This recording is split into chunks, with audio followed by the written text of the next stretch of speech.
Buenos días. Estamos hoy en el segundo coloquio del programa de doctorado en psicología de la Universidad de la Frontera. Tenemos a una invitada especial. Ella es la doctora María José Baeza Rivera. ¿Por qué digo que es una invitada especial? Porque María José es graduada de nuestro programa de doctorado en psicología. Ella es psicóloga de la Universidad de la Frontera. Estudió su doctorado gracias a una beca CONICYT, que ahora son las becas para estudio de posgrado y doctorado nacional. Y durante ese periodo, María José participó como becada en el simposio Methodology for Clinical Research impartido por el Real Colegio Complutense de la Universidad de Harvard. Realizó además una pasantía doctoral en la Universidad de Loma Linda, esto queda en California, en Estados Unidos, en donde trabajó en el Laboratorio de Cultura y Comportamiento, que es dirigido por un colega nuestro también, el doctor Héctor Betancourt. Una vez que ella terminó su formación doctoral, se adjudicó una beca postdoctoral para trabajar en la Universidad Nacional Autónoma de México, la UNAM, en el año 2016, donde ella estuvo bajo la tutela del doctor Rolando Díaz Lobin. Actualmente María José forma parte del cuerpo académico del Departamento de Psicología de la Universidad Católica de Temuco, donde ella dirige el Laboratorio de Interacciones, Cultura y Salud, que es INCUS, lo pueden encontrar ahí en redes sociales. Desde el año 2008 ha participado en una decena de proyectos de investigación financiados por Fondesit, FONIS, el CNEID y Profondesit. Actualmente es investigadora responsable del proyecto Fondesit de Iniciación, que tiene por título Aculturación y Salud Mental en Población Migrante de la región de la Araucanía, rol de mediadores y moderadores. Y además de un proyecto que ella está haciendo contingente con la situación de salud, que tiene por título ¿Vacunarse o no vacunarse? ¿Por qué ese dilema? Predictores de la intención de vacunación contra el COVID-19. Quiero destacar además que María José es autora y coautora de una veintena de artículos científicos que han sido publicados en revistas WOS, Scopus, Cielo y además capítulos de libros. Así es que tenemos una invitada a quien le tenemos mucho cariño, ¿no es cierto?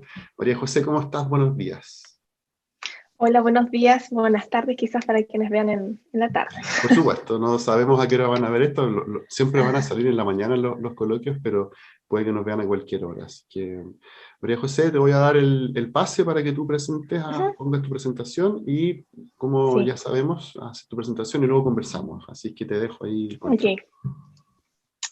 Bueno, muchas gracias por la invitación y por la presentación también. Para mí es un agrado volver virtualmente, ¿cierto?, a la universidad, a la UFRO, al doctorado, y contarles un poco lo que ha sido el programa de investigación que desarrollamos. Esta presentación tiene por título Determinantes culturales y psicológicos de comportamientos y resultados en salud, pero lo que van a ver finalmente es como diversos factores, ¿cierto? Culturales y psicológicos se asocian con diversas conductas de salud y en determinados lugares, ¿ya? Pero para comenzar quiero contarles una historia, ¿sí? Probablemente muchos de ustedes han ido al médico, sí, han tenido buenas atenciones en salud, han percibido que la calidad de la atención ha sido buena y que el médico les ha explicado, o la médica, ¿cierto?, les ha explicado muy bien, los ha mirado a los ojos, han recibido atenciones que han hecho que ustedes queden satisfechos, ¿sí?, y que puedan evaluar esa atención como de buena calidad. Pero también han existido, me imagino, situaciones donde esto no ha sido tan favorable, ¿sí? Por ejemplo, donde eh, no se han preocupado de la privacidad de ustedes, no le han contestado sus preguntas o han sentido que los profesionales de la salud eh, se interesan solo en ganar dinero u otro tipo de cosas, ¿sí? Y a partir de que yo tuve, y me imagino que quizás alguno de ustedes también ha tenido malas experiencias en salud, es que me empecé a preguntar qué pasaba aquí, ¿ya? ¿Qué hace que, por ejemplo, percibamos que nos tratan mal los profesionales de la salud?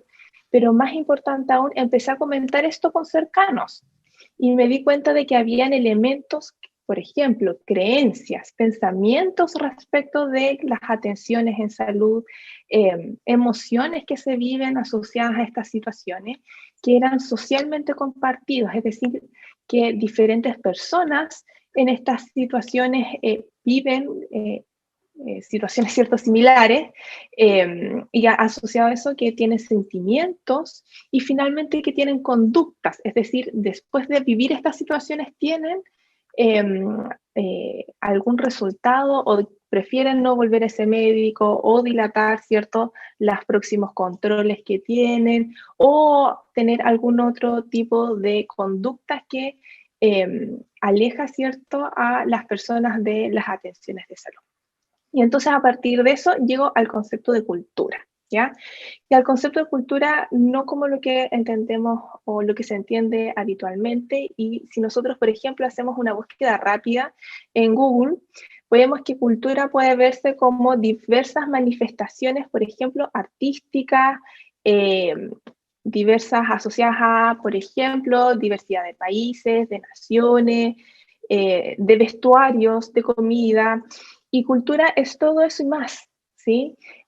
Para los cientistas sociales, ¿cierto? La cultura, como dice Yahoda, es un concepto escurridizo, ¿sí? Y existen diversas formas de poder definirlo y va a depender, ¿cierto?, de los autores. Sin embargo, la psicología toma desde sus inicios el concepto de cultura, aun cuando, como sabemos en los inicios, y aquí está Wilhelm Wundt, conocido como el padre de la psicología experimental, pero no solo por eso, sino porque él incorpora el concepto de cultura, ¿cierto?, para comprender los procesos psicológicos, ¿ya?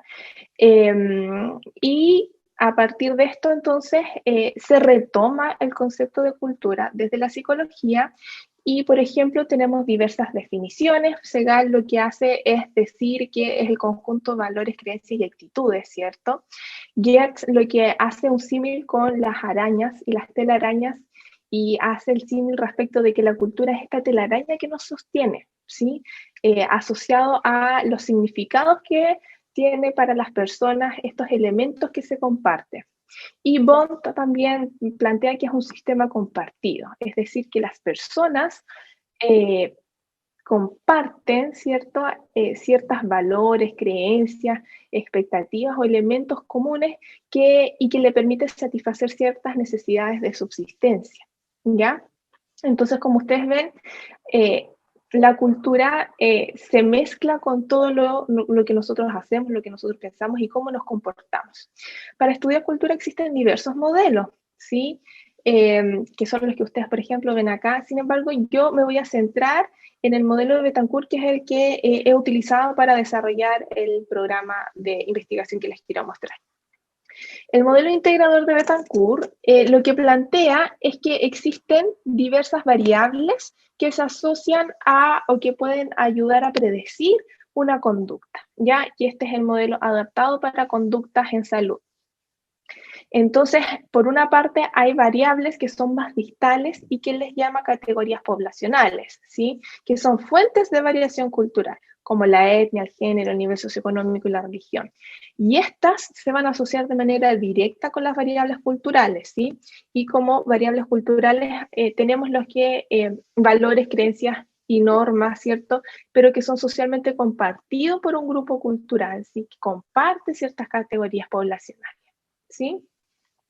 Estas variables culturales van a asociarse de manera directa con la conducta, pero también lo pueden hacer por medio de los procesos psicológicos, y los procesos psicológicos en este caso, como la motivación, las expectativas y las emociones, son los predictores más cercanos a la conducta, ¿sí? Entonces, este modelo ha sido utilizado en diversos ambientes, por ejemplo, en la educación, pero también en salud, y lo que yo les quiero mostrar entonces es cómo este modelo se ha utilizado para predecir diversas conductas, ¿ya? Y en el ámbito de la salud, lo que hemos visto es que las categorías poblacionales, por ejemplo, la etnia, el género, el nivel socioeconómico, la religión, se han asociado con diversas variables culturales, tales como pensar que los médicos, que los profesionales perdón, de la salud son severos, son fríos, son poco confiables, que no se preocupan de sus pacientes, ¿sí? Y que establecen relaciones que son impersonales. Y estas variables culturales, estas creencias respecto de los profesionales de la salud, por ejemplo, los médicos, se asocian de manera directa con las conductas, pero también lo pueden hacer por medio de procesos psicológicos. ¿Qué procesos psicológicos? Como la discriminación y el maltrato percibido, ¿sí? Por ejemplo, el que no te miren a los ojos, el que no contesten tus preguntas, ¿sí? Y también con las emociones asociadas a estos procesos psicológicos, ¿cierto? Y estos son los predictores entonces más cercanos a la conducta. ¿Qué tipo de conductas o resultados en salud? Por ejemplo, en niveles de salud mental, ¿sí? Cuando nosotros percibimos mayor discriminación, tenemos peores resultados en salud mental. Tenemos, por ejemplo, reducción de los controles a las citas médicas, menor adherencia a los tratamientos o que preferimos cambiar las atenciones de salud convencionales por alternativas, ¿ya? Entonces, considerando estos elementos y este modelo, lo que yo les quiero presentar entonces es cómo, entendiendo este bagaje, ¿sí? Teórico y empírico, se puede aplicar a diferentes conductas y resultados en salud, ¿ya? Entonces, el objetivo general del programa de investigación es comprender la relación que tienen los factores culturales y psicológicos como antecedentes o predictores de conductas y resultados en salud. Para eso, entonces, como se mencionó en la presentación, desde el año 2011 en adelante he desarrollado diversas investigaciones asociadas a estas temáticas. La primera de ellas fue la tesis doctoral, donde lo que hice fue, hicimos fue estudiar cómo las creencias asociadas a los médicos podían, junto con la discriminación, predecir ciertas consecuencias o asociarse con consecuencias en las atenciones de salud, particularmente en padres o cuidadores de niños que llevan a su hijo a los controles de niños sanos, ¿ya? Lo segundo, luego de eso, y asociado, ¿cierto?, a la beca de postdoctorado que obtuve, evaluamos este mismo modelo pero en población mexicana, considerando también las particularidades que tiene la población mexicana, ¿cierto? Esto de el sentido de la autoridad, el marianismo, el machismo y todas esas cosas, ¿sí? Y los resultados se los voy a mostrar en unas diapositivas más. También la postulación al Fondesit de iniciación, donde vamos a utilizar, ¿cierto?, este modelo para predecir, ¿cierto?, o ver cómo se asocian estos factores psicológicos con resultados en salud mental. Y lo último que hemos estado haciendo es predecir, ¿cierto?, la conducta vacunatoria a partir de variables psicológicas y culturales, ¿ya? Y también les voy a mostrar resultados de ello. Entonces, vamos a ver el primer estudio que lo que buscaba era ver cómo se asociaban, ¿cierto?, las creencias respecto a los médicos con la discriminación y cómo estos antecedentes podían asociarse con conductas de cuidado de la salud, ¿ya? Los resultados de este estudio, bueno, primero es que fue un estudio en que se encuestó a personas, adultos, en que estas personas eran cuidadores de niños, ¿sí? Y se les preguntaba respecto de las atenciones o los controles de niños sanos, ¿ya? Este es el primer acercamiento que tienen los niños a los sistemas de salud, por lo tanto también es puede considerarse como un antecedente respecto de la relación que probablemente van a tener después con los sistemas de salud y, por supuesto, con los resultados que ellos tengan, ¿cierto? En la identificación temprana de ciertas enfermedades o anomalías, controles respecto de peso, talla, ¿cierto? Y evaluar el desarrollo físico de los niños, ¿ya? Entonces, por eso es importante esto, o estudiarlo en las atenciones de salud, porque además las atenciones y los controles de salud en Chile están garantizadas, ¿sí? Entonces, los resultados dan cuenta de lo siguiente. Si ustedes ven, ojalá se ve el cursor, me imagino.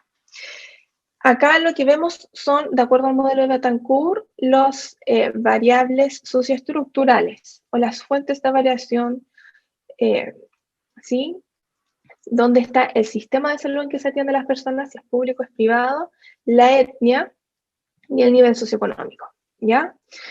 Tenemos como variables culturales las creencias negativas sobre los médicos, como variables psicológicas la discriminación percibida y las emociones asociadas a la discriminación y las consecuencias en el cuidado de la salud, ¿sí? Consecuencias principalmente evitativas, ¿sí? Como consecuencias evitativas, por ejemplo, desmotivarse para volver a llevar a los niños a los controles de salud, directamente postergar las atenciones o rechazar al profesional, ¿ya? Entonces los resultados dan cuenta de que las personas que se atienden en el sistema público perciben mayor discriminación que aquellas que se atienden en el sistema privado, ¿ya? La etnia no se asoció ni con las creencias negativas sobre los médicos ni con la discriminación percibida, pero sí lo hizo a nivel socioeconómico, donde las personas que tienen menores ingresos, ¿sí? Y que tienen menor nivel educacional, perciben más más creencias negativas sobre los médicos, ¿ya? Ahora, ¿qué pasa con las creencias culturales, ¿sí? O las variables culturales? Las creencias negativas sobre los médicos se asoció de manera directa con las consecuencias evitativas, ¿sí? Es decir, el pensar, ¿sí? El tener creencias negativas como que pienso que los médicos solo se dedican a ganar dinero, que no contestan mis preguntas, ¿sí? O que no toman atención a lo que yo les estoy diciendo, se va a asociar con más desmotivación para volver, postergar las atenciones, rechazar a los profesionales, ¿sí? Pero también estas creencias se asociaron con mayor discriminación percibida, ¿ya? Y la discriminación percibida no se asoció de manera directa con las consecuencias, y esto igual llama la atención, ¿cierto? Es decir, si yo percibo que me discriminan, esto no se asocia directamente con postergar las atenciones, con desmotivarse a volver al médico, ¿cierto? Sino que lo hace por medio de las emociones, es decir, las emociones aquí juegan un rol fundamental. Si yo percibo discriminación, no me voy a movilizar probablemente a no volver, sino que es la emoción que yo siento asociada a esta discriminación la que va a movilizar a que yo postergue las atenciones o a que tenga consecuencias evitativas en el cuidado de la salud, ¿ya? Ahora, de este estudio tenemos 3 artículos que están publicados, ¿ya? Por si ustedes quisieran profundizar en alguno de los aspectos de este estudio, porque además hay escalas que se validaron, está el modelo, bueno, y hay otros artículos que también están en proceso de elaboración. Pero también les contaba que probamos este modelo en población mexicana, ¿sí? Aquí lo que hicimos fue considerar variables también culturales, ¿cierto? Creencias negativas acerca de los médicos, pero la variable que consideramos acá no fue la discriminación, sino que fue la percepción de maltrato, ¿ya? Es decir, conductas específicas de maltrato, ¿sí? Las emociones negativas, ¿cierto? Como también variable psicológica y consecuencias evitativas en el cuidado de la atención, ¿ya? Los resultados dan cuenta de que el modelo es invariante, es decir, funciona de la misma manera para la muestra chilena y para la muestra mexicana, ¿ya? A pesar de las características culturales que tienen o las diferencias culturales que tienen tanto mexicanos como chilenos, ¿sí? Y también de las particularidades de los sistemas de salud que existen. Aquí lo que importa entonces es que el modelo funciona de la misma manera a pesar de estas diferencias. Las creencias negativas sobre los médicos se asocian de manera directa con las consecuencias evitativas en el cuidado de la salud. Se asocian las creencias negativas con la percepción de maltrato. El maltrato no se asocia con las consecuencias evitativas, pero sí lo hace por medio de las emociones negativas. Y aquí la única diferencia que tiene este modelo es que las magnitudes de las relaciones, ¿sí?, son diferentes. Para mexicanos son los que están en negrita y en cursiva, ¿ya? El percibir maltrato tiene una magnitud mayor la asociación con emociones negativas que los chilenos, pero las emociones negativas se asocian con una magnitud menor a las consecuencias evitativas en el cuidado de la salud, ¿ya? Es decir, a pesar de que funciona, las diferencias son las magnitudes de estas asociaciones, qué tan fuertes son ellas. Ahora, son diferencias, sí, pero también dentro de la fuerza que tienen, ¿cierto? Ellas, ¿cierto? Están por sobre 0,5 cada una, ¿ya? De este estudio también tenemos un artículo publicado, ¿sí? Que fue la validación de la escala de creencias sobre los médicos en población mexicana, y el artículo donde comparamos estos dos modelos que fue enviado a revisión en la revista, y estamos esperando los resultados. Ahora, estas son consecuencias, ¿cierto?, en el cuidado de la salud. Pero ¿qué pasa con la salud mental, ¿cierto? ¿Y qué pasa con una población que presenta la población migrante que presenta diversos desafíos al integrarse a una nueva cultura, ¿ya? Entonces, a partir de eso, postulamos a un proyecto Fondo de Iniciación que fue adjudicado el año 2018 y que estamos todavía en proceso de ejecución, ¿ya? Este proyecto, como les decía, lo que busca es determinar la estructura de relación entre las estrategias de aculturación, ¿cierto? Es decir, cómo las personas se adaptan a la cultura que llegan, a la cultura chilena, y cómo esto se asocia con resultados en salud mental, ¿ya? Y qué elementos o qué moderadores y mediadores existen entre esta asociación, ¿ya? Este estudio contempla 3 años de desarrollo y son 3 etapas, ¿ya? La primera etapa fue la adaptación cultural de las escalas que se utilizaron, y el estudio 2 es estimar un modelo, ¿cierto?, que considere las estrategias de aculturación y la discriminación, el estrés aculturativo y las emociones como mediadores y antecedentes de resultados en salud mental, ¿ya? En específico ansiedad y depresión. Entonces, el año 1 se recogieron datos, se adaptaron, se modificaron los instrumentos, y con esos datos elaboramos un capítulo del libro, que es el que aparece acá, ¿sí? Verás cómo quieren en Chile al amigo cuando es forastero, el caso de colombianos en Temuco, y un análisis de la situación, ¿cierto?, de aculturación, pero es más bien descriptivo, ¿ya?, que está en proceso de evaluación. Y estamos todavía en el año 2 porque, bueno, la toma de datos ha sido compleja por esto de la situación sociosanitaria en la que nos encontramos, y por lo tanto todavía estamos en proceso de recolección del año 2. Esperamos terminar a fines de junio, y lo que esperamos hacer en el año 3 es recontactar a estas personas que contestaron los cuestionarios en el año 2 para estimar, ¿cierto?, cómo en un estudio longitudinal, cómo estas variables predicen, ¿cierto?, la salud mental, y cómo el paso del tiempo ayuda o dificulta el proceso de aculturación, ¿sí? Y entonces no tenemos resultados de los modelos que queremos, porque todavía estamos en el proceso de toma de datos, ¿sí? Ahora, también les decía que, ¿cierto?, estamos, y que lo que se planteó en la presentación, es que estamos en una situación sociosanitaria, ¿cierto?, de pandemia, y donde las vacunas parecen ser una alternativa, ¿cierto?, para poder controlar en cierta medida los contagios o la gravedad de los contagios, ¿cierto? Y sabemos que para que se logre eso se necesita que al menos 70-80% de la población se vacune.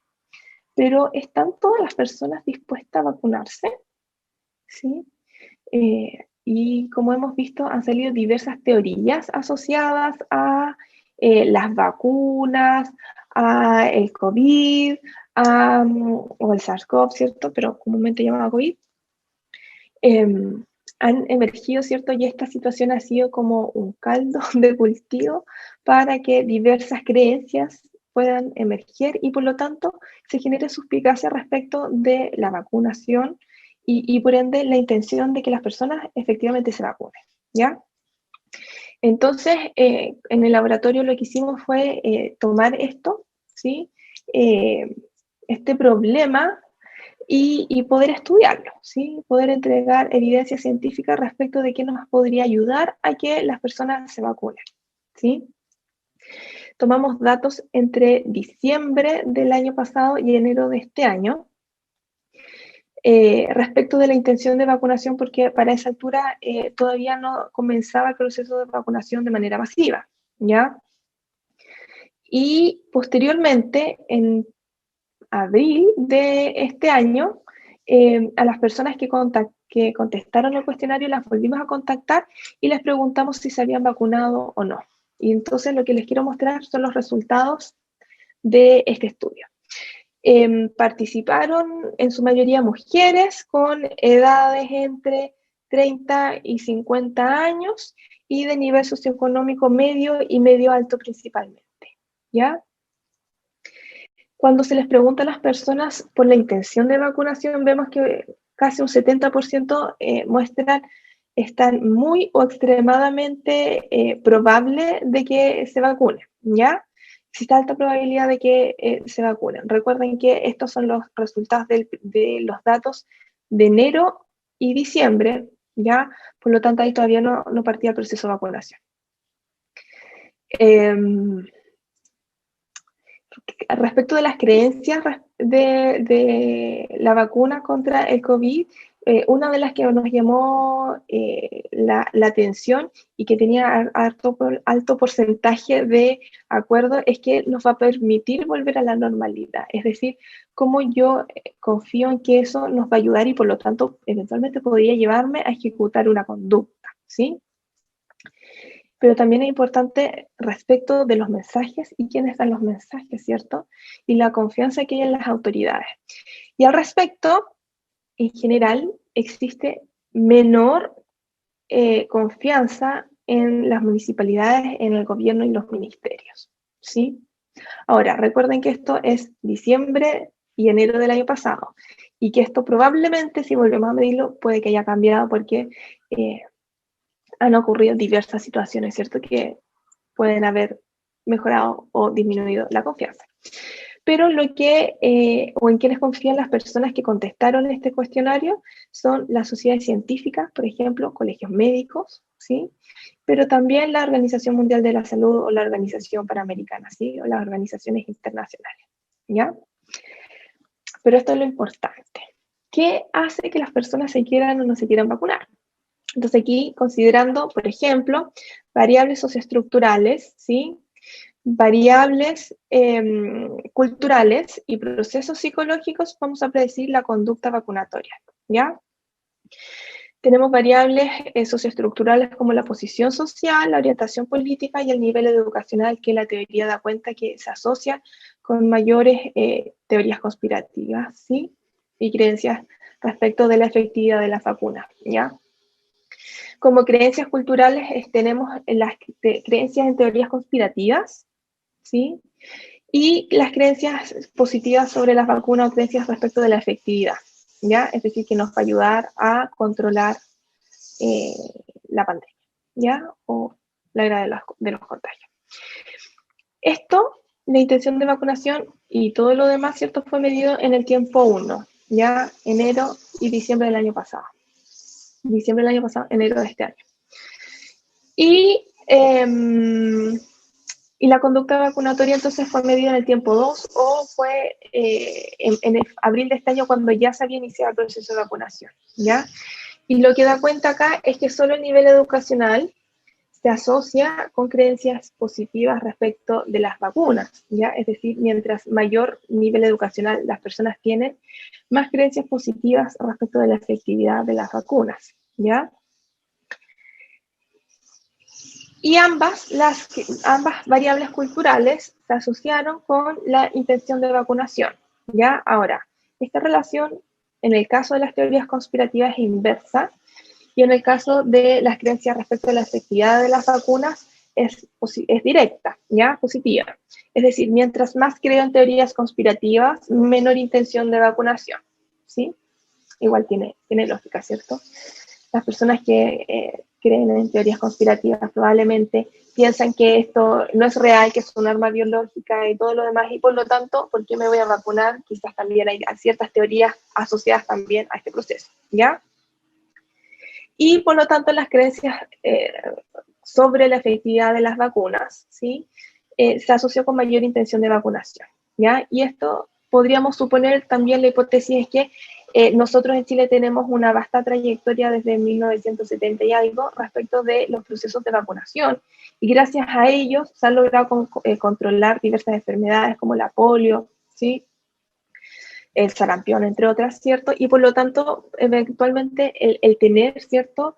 Estas experiencias con las vacunas hacen que tengamos quizás también creencias más positivas respecto de las vacunas y por lo tanto mayor intención de vacunación, ¿ya?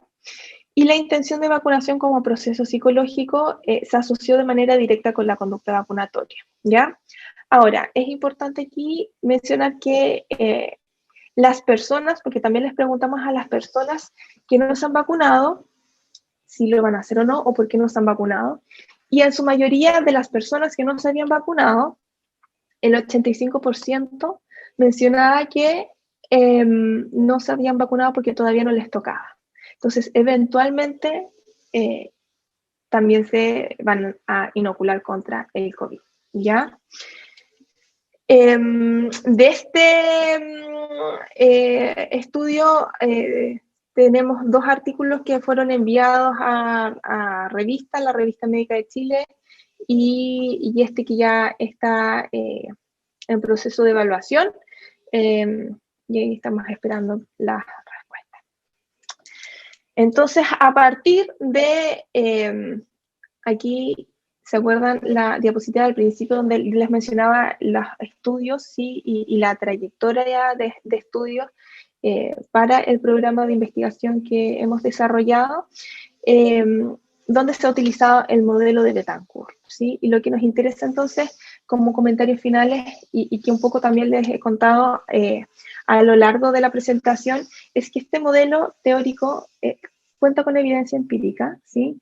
Respecto de la relación entre las variables, pero esta evidencia también da cuenta de que a pesar de las diferencias o de las características de las muestras y de las conductas en que se ha probado, funciona, ¿sí? Es decir, estas relaciones entre creencias culturales, como por ejemplo las creencias sobre los médicos, las creencias en los sistemas de salud, sobre la efectividad de las vacunas, en las teorías conspirativas, se asocian con procesos psicológicos, como la discriminación percibida, el maltrato, las emociones, el estrés acumulativo, la intención de vacunarse, la percepción de riesgo respecto de contagiarse o no con el COVID, y para predecir conductas de cuidado de la salud, ¿cierto? Conductas, por ejemplo, evitativas, también resultados en salud mental, que es lo que queremos probar con el estudio con el FONDESI, con inmigrantes, pero también en conductas como la vacunatoria, que es algo que en este minuto, ¿cierto? Súper importante de poder cumplir, ¿sí? Entonces, eso es lo que les quería mostrar hoy día respecto de el uso del modelo en diferentes conductas de salud y cómo se ha asociado, ¿cierto?, a las diferentes etapas del programa de investigación. Muchas gracias.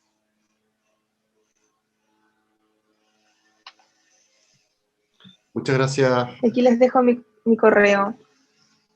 Sí, muy buen dato. Sí, muchas gracias, María José, por tu muy buena presentación. Ahí están los datos. Déjalo un minutito para que si es que alguien Ya, nos está sí. viendo los pueda copiar, ahí está maria.baeza@uct.cl, y ese es el correo electrónico de tu proyecto Sí, Fondesit, ¿cierto? del Fondesit, sí, pero también ahí canalizamos todo lo que tiene que ver con estudios. Ah, perfecto. Entonces ahí tienen dos correos donde pueden ubicar a la doctora María José Baeza y tu laboratorio INCUS de Interacciones, Cultura y Salud, que es donde también estás haciendo todo tu proceso de investigación. Así que muchas gracias, María José. Y ahora sí, si quieres puedes dejar de compartir tu pantalla para que podamos conversar un poquito nosotros y eh, hacerte preguntas, más que preguntas, en realidad comentarios, que primero que todo te vuelvo a agradecer. Me parece una presentación muy, muy buena. Porque además mostraste tu trayectoria, ¿no? Que es un poco lo que queremos siempre en los coloquios, que vayas viendo cómo vas incorporando sobre una investigación otra y así sucesivamente. Entonces, te quiero hacer un par de preguntas, pero preguntas en términos y en tonos de conversación. Me llama la atención que en tus dos primeros estudios, el estudio de tu tesis doctoral y luego el estudio que hiciste de invarianza entre la población chilena y mexicana, en ambos estudios, las emociones tienen un rol fundamental, ¿no es cierto? Eh, es un mediador importante de la relación que existe entre la percepción de malos tratos en salud y la conducta. Eh, entonces te quiero preguntar, en ese escenario, primero, ¿cómo lo explicas tú? Por qué las emociones tienen un rol tan importante en el modelo? Y más que en el modelo teórico, porque sabemos que el modelo integrador de Betancourt plantea esa posibilidad, ¿no? Como un proceso psicológico. Pero ¿cómo explicarías tú el rol de las emociones? Porque además son emociones negativas, ¿no es cierto? Eso en modo de reflexión y también pensando un poco, y ahí te hago la segunda pregunta que tú puedes integrar, por supuesto, si nosotros tuviésemos que pensar en intervenciones, ¿no? Decimos, ok, vamos a tomar tus resultados porque queremos fomentar la cultura, más que la cultura, la conducta de adhesión, ¿no? En el caso de tus estudios, que se hagan los controles de niños sanos, que los pacientes no abandonen y vuelvan a los controles. ¿Cómo lo hacemos? Esa es la primera pregunta. Sí. Voy a contestar las dos preguntas en una respuesta, porque creo que van de la mano. Nosotros los psicólogos como que tenemos internalizado que las emociones son importantes, ¿cierto? Pero nos ha faltado poder dar cuenta al resto de las personas lo importante que son las emociones para las conductas, ¿sí? Las emociones movilizan, ¿ya? Y dependiendo de la intensidad de las emociones y del tipo de emociones, eh, vamos a tener ciertas conductas o no.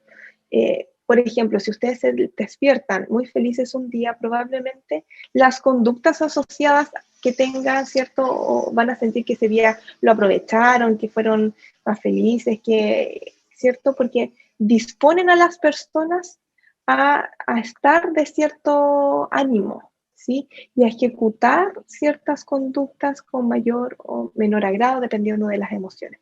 Por el contrario, cuando alguien dice, por ejemplo, hoy se levantó con el pie izquierdo, probablemente hay emociones asociadas, ¿cierto?, que hacen que las conductas que tienen no sean tan positivas, ¿sí? Entonces, en ese sentido, y pensando en la segunda pregunta, ¿cierto?, cómo poder integrar esto en intervenciones, los psicólogos tenemos mucho que aportar ahí. Sí, en el fondo, la profesión que estudia los procesos psicológicos somos nosotros los psicólogos. Y diseñar intervenciones que incorporen creencias culturales, ¿sí? Respecto de las atenciones de salud, de los sistemas de salud. Quizás yo tengo un médico que me atiende muy bien, pero el sistema, ¿sí? El CESFAM al que voy, las personas que están en la ventanilla y que me dan horas, no son o no tienen un trato adecuado, va a ser también y van a influir en la relación que yo voy a tener con el sistema, con el servicio de salud. Y eso va a predisponer, ¿cierto?, a tener ciertas conductas. Por lo tanto, poder incorporar estas variables, ¿sí? En intervenciones, trabajar con las personas respecto de las atenciones de salud, hemos visto, ¿cierto?, que cuando las personas atienden a las personas, y cuando me refiero a atender, no me refiero como a la relación solamente, ¿cierto?, sino que se dedican a mirar a los ojos, a considerar las creencias culturales que tienen las personas respecto de las enfermedades, de los tratamientos, ¿sí? Por ejemplo, si yo le digo a una persona, ¿sabe que el agüita que usted está tomando, el agüita de paico, no le va a servir para el dolor de guatita? Estoy negando las creencias del otro y por lo tanto estoy actuando con baja sensibilidad cultural, ¿sí? Y lo que nosotros queremos o necesitamos es que los profesionales de la salud sean capaces de atender a la realidad cultural de sus pacientes, que sean capaces de considerar esos elementos en las atenciones. ¿Qué cree esta persona respecto de lo que yo le estoy diciendo? ¿Qué cree la persona respecto de cómo concibe la enfermedad? ¿Cómo concibe los tratamientos? ¿Cómo puedo desde ahí entonces apoyar a que la persona, ¿cierto?, tenga mejores adherencias a los tratamientos o poder hacer intervenciones que utilicen, ¿cierto? Y que no dejen de lado a las creencias que tienen las personas. María Por José, ejemplo, vemos que cuando se van, sí, no, termina. No. que cuando, por ejemplo, hacen rondas, ¿cierto? A las casas de las personas tienen una bolsa con todos los remedios que les dan. ¿Qué pasa entonces ahí? ¿Qué piensan las personas respecto de si que ese remedio les va a servir o no? Si las personas piensan que no les va a servir, por supuesto que lo van a encontrar ahí junto con los otros remedios de los controles de 2 o 3 meses atrás. Entonces, esos elementos son importantes de considerar. Claro, en el fondo tú planteas que la percepción de malos tratos en salud, cuando tú dijiste que los profesionales probablemente somos insensibles culturalmente, ¿no es cierto? Es bueno el ejemplo que tú das, ¿no? El tema de si me tomo esta agüita o no, me va a servir o no.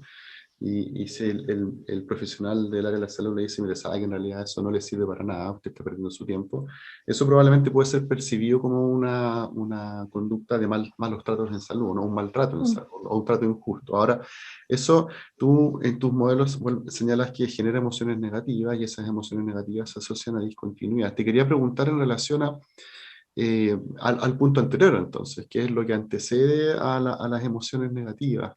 Que es justamente la percepción de malos tratos en salud, porque esta discusión probablemente tú la has tenido con profesionales de la salud, nosotros la hemos tenido, ¿no es cierto? Y una de las respuestas que los profesionales de los servicios dan es que tienen poco tiempo, es que andan siempre apurados, ¿no es cierto? Y por tanto, yo no quiero decir que los profesionales queremos maltratar a los usuarios, ¿no? Pero aquí el tema importante es la percepción que tiene el paciente, ¿no es cierto? Entonces, ¿qué hacemos ahí? ¿Qué hacemos para evitar que haya esta percepción de malos tratos en salud o al menos que los pacientes puedan hacer una correcta atribución, ¿no es cierto?, de lo que está pasando ahí en ese setting? ¿Qué recomendarías tú? Sí, o sea, en el ideal, nosotros siempre como que trabajamos con un amplio margen, ¿cierto?, entre el ideal y lo que realmente se puede hacer. Y en el ideal, ojalá tener más tiempo para las atenciones, capacitar a todos los profesionales, que esto se incorpore, por ejemplo, en las mallas curriculares, y que si se incorpora, que sea cuando efectivamente están atendiendo a pacientes y no en primer año, cuando todavía no van a atender, ¿cierto? No tienen prácticas profesionales.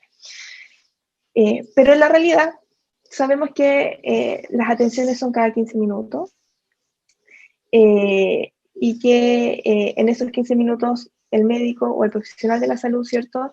Tiene que anotar en el computador o en la ficha, ¿cierto? Tiene que examinar a la persona, tiene que establecer, en el fondo son muchas cosas en las que tiene que estar atento el profesional de la salud, ¿ya? Sin embargo, hay cosas muy pequeñas que podemos incorporar y que pueden hacer que esos 15 minutos pueden ser mejor aprovechados, mejor percibidos, ¿sí? Por ejemplo, si yo, en vez de gritar, ¿cierto? Voy a inventar un nombre. Manuel Ortiz, ¿sí? Y voy a la puerta y digo, señor Manuel Ortiz, pase por favor. Ya de entrada estoy, ¿cierto?, siendo o demostrando preocupación por el otro, ¿sí? Si yo, por ejemplo, mientras tengo a la persona enfrente, en vez de mirar la pantalla del computador para anotar en la ficha, lo miro a los ojos, ¿sí? Y le digo, ¿cómo está? ¿Sí? Y no le digo, ¿por qué lo trae? ¿Sí? Es decir, tener ciertas conductas que me puedan acercar, ¿sí?, a la persona. La forma en que se formulan las preguntas, ¿sí? Decirle, ¿qué le duele? ¿Sí? Sino que la forma, ¿qué es lo que lo trae hoy día acá? ¿Sí? ¿Por qué cree que usted que le pasa esas cosas? ¿O por qué cree usted que le duele esto? ¿Pasó algo? Atender también no solo a o ver a la persona como enfermedad, sino que ver a la persona en su conjunto. Si es que nosotros incorporamos estas pequeñas cosas, probablemente la percepción que tengan las personas va a ser mucho más positiva. Y con esto no quiero decir que los médicos o los profesionales de la salud atiendan mal, ¿sí? Sino que probablemente hay muchos profesionales, y lo que hemos visto, ¿cierto?, a lo largo de la pandemia es que muchos profesionales están desgastados y que han dado lo mejor de ellos para poder atender a las personas, pero también el sistema favorece que existan quizás conductas que no son las más apropiadas. Tal vez, claro, el punto ahí para rescatar de tu respuesta, entonces, hay un aspecto central que es la comunicación, ¿no? Como en esos 15 minutos, a lo mejor con pequeñas tips, como tú diste, ¿no es cierto?, de comunicación, uno puede eventualmente, ¿no es cierto?, favorecer que el paciente se sienta bien atendido, ¿no? O que no tenga esta percepción de malos tratos. Es muy interesante, pero bueno, tenemos que continuar, y ya para ir cerrando te quiero llevar a tu último estudio, que es el estudio que está en contingente, ¿no? Con la situación de vacunación. Sabemos que la vacunación en Chile partió como avión, pero se estancó, ¿no es cierto? Y pareciera ser que ahí nos llegamos a un problema que tiene que ver con los grupos de edad, ¿no es cierto? Y claro, probablemente las creencias que tú planteas ahí tienen un rol central e importante. Te quiero preguntar en relación a cómo tú pones en la balanza la coexistencia de creencias positivas, ¿no? Como, por ejemplo, que vacunarme me va a permitir volver más rápidamente a la normalidad, versus la coexistencia con estas creencias que son más en teorías conspirativas, ¿no? Como me van a poner un chip, ¿no? Y todos los memes que hemos visto, ¿no? Sí. Como que se me va a pegar el teléfono en el brazo, etcétera. Entonces, ¿cómo, desde tu punto de vista, ¿no es cierto?, entendiendo que estas creencias coexisten, ¿no es cierto?, ¿qué se puede hacer también? Te quiero llevar siempre al aspecto un poco más práctico, porque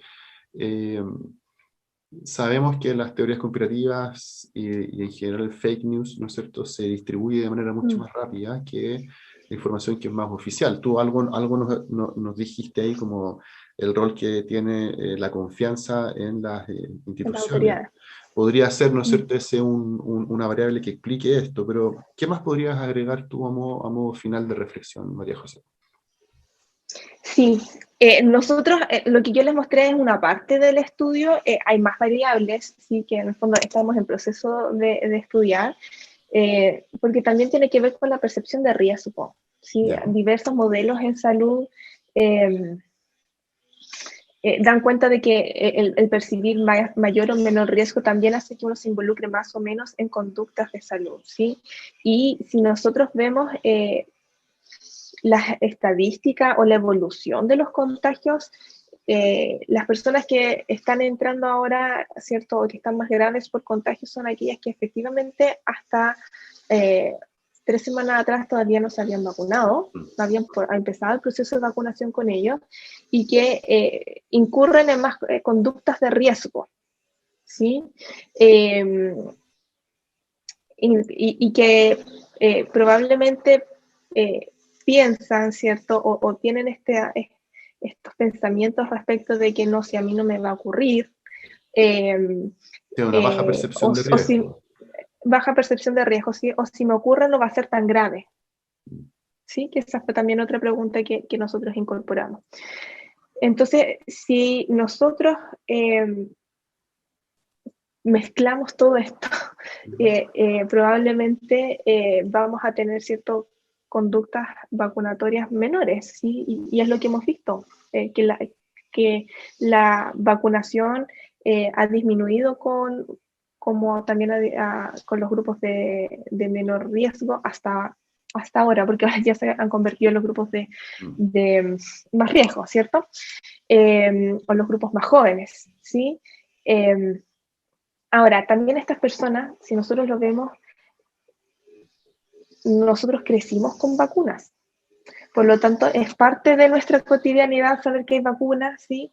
Y que es parte de, entonces, no tiene el mismo significado, por ejemplo, para las personas mayores que vieron el proceso de cómo, por ejemplo, la vacuna contra el polio, la polio, ¿cierto?